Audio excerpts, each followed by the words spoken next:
আসামের মুখ্যমন্ত্রী জিন্দাবাদ। হিমন্ত বিশ্ব শর্মা আপনার জায়গায় স্বাগতম।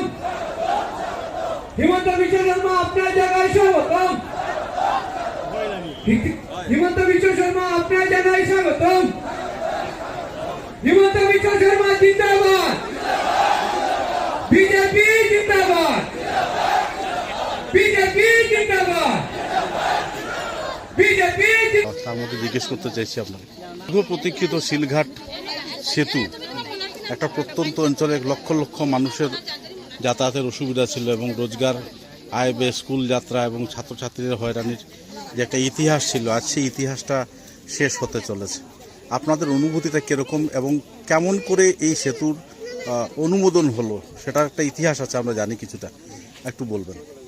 দেখুন, এই অঞ্চলটা তো অত্যন্ত প্রত্যন্ত অঞ্চল, আমরা সবাই জানি, এবং এই অঞ্চলের আল্লাহ পাক রব্বুল আলমিনে আমাদের ইসলামিক স্কলার হল জন্ম দিছিলাম। এই অঞ্চলটার মধ্যে বহুত বড় বড় মানুষ জন্ম হয়েছিল। এর মধ্যে অন্যতম একজন আমাদের শ্রদ্ধেয় উত্তর পূর্ব ভারতের বিশিষ্ট ইসলামিক চিন্তাবিদ হযরত মাওলানা শেখ আহমদ সঈদ গোবিন্দপুরী সাহেব, উনি দীর্ঘ 20 বছর পূর্ব হইতে যখন শিলঘাট সেতু বলে নাম বলতেন, তখন আমাদের মধ্যে একটা স্বপ্ন ছিল যে শিলঘাট কি আবার সেতু হবে। কিন্তু উনি ওনার যে দাবি, উনি ওনার যে মনের ভাব, সেই ভাব নিয়ে বার বিভিন্ন সরকারের সঙ্গে আলোচনা করেছেন। এখন বর্তমানে যিনি আমাদের আসামের মুখ্যমন্ত্রী, ডায়নামিক মুখ্যমন্ত্রী, যিনি 18 ঘন্টা কাজ করেন, আপনারা নিশ্চয়ই জানেন, এই মুখ্যমন্ত্রী সঙ্গে আমাদের হুজুরের প্রায় 20 বছরের উপরে, 25 বছরের উপরে সম্পর্ক। উনি যখন মসনদে আসলেন, তখন উনি হুজুরের দাবিতে অত্যন্ত গুরুত্ব দিলেন এবং হুজুর এবং আমাদের মুখ্যমন্ত্রীর মধ্যখানে আমাদের লক্ষ্মীপুরের বিধায়ক কৌশিক রায় মহাশয়, উনি বারবার চিঠি আনা নেওয়া এগুলো করেছেন এবং উনিও তৎপর ছিলেন সেই ব্রিজের জন্য।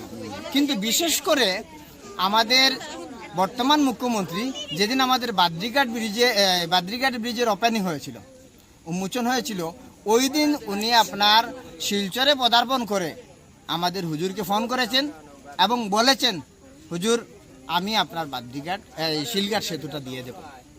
ওই দিন আবার বিকালবেলা আপনারা সবাই জানেন শিলচরে যেটা প্রোগ্রাম হয়েছে, মুখ্যমন্ত্রী মহোদয়ের প্রোগ্রাম হয়েছে, ওই প্রোগ্রামের আগেও আবার তিনি ফোনে কথা বলেছেন আমাদের হুজুরের সঙ্গে এবং বলছেন, হুজুর আপনার ব্রিজ এখনই আমি ঘোষণা করে দেব। আমরা অত্যন্ত খুশি।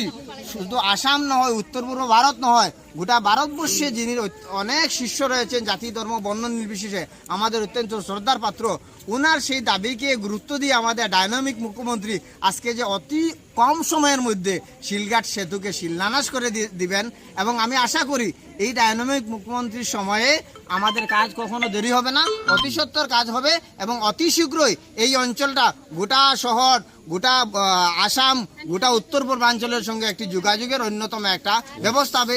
এই অঞ্চলের অর্থনৈতিক উন্নতি হবে, এই অঞ্চলের ইন্ডাস্ট্রিয়াল ডেভেলপ হবে, এই অঞ্চলের কৃষি ডেভেলপ হবে, এই অঞ্চলের পিছপড়া মানুষের ডেভেলপ হবে, এই অঞ্চলের কৃষক হলের উন্নতি হবে, এছাড়া আরও শিক্ষার ক্ষেত্রে উন্নত হবে। মানুষ যখন আমাদের এই ফেরি আছে, ফেরি থেকে আসতে, স্কুলে যাতায়াত করতে, কলেজে যাতায়াত করতে অনেক অসুবিধা হতো, কিন্তু আজকে সেই শিলঘাট সেতু হওয়ার পর সেই অসুবিধা আর থাকবে না। আজকে বিশেষ করে রাষ্ট্রীয় মুসলিম মঞ্চের পক্ষ থেকে আমাদের মাননীয় মুখ্যমন্ত্রী ডক্টর হিমন্ত বিশ্ব শর্মা মহাশয়কে আন্তরিকভাবে স্বাগতম জানাই এবং ডক্টর হিমন্ত বিশ্ব শর্মা মহাশয় জিন্দাবাদ, ডক্টর হিমন্ত বিশ্ব শর্মা মহাশয় জিন্দাবাদ, হিমন্ত বিশ্ব শর্মা মহাশয় তোমাকে জানাই স্বাগতম, ডক্টর হিমন্ত বিশ্ব শর্মা মহাশয় আপনাকে জানাই স্বাগতম।